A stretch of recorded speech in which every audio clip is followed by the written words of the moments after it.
लगा नज़म है जी मुख्तलिफ जुबाना साडे पाकिस्तान दे शहरां दियां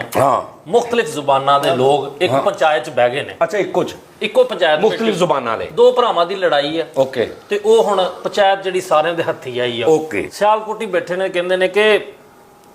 जदों पिछली पंचायत चों तूं उठ के गया दा ही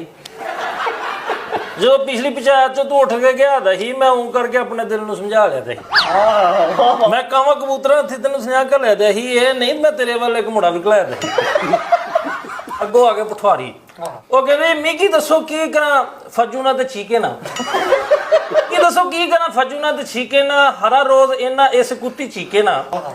वड्डा आना माड़ा खादा निक्का आना माड़ा खादा आना मेड़ा खादा निक्का आना मेड़ा खादा इतना क्या करिए लेखा तो लिखे ना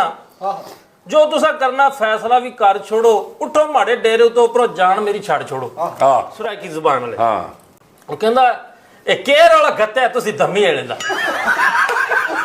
ते जाए ओ सराकी भाई कहंदा केर वाला गत्ता है धम्मी तुसा धम्मी वेले दा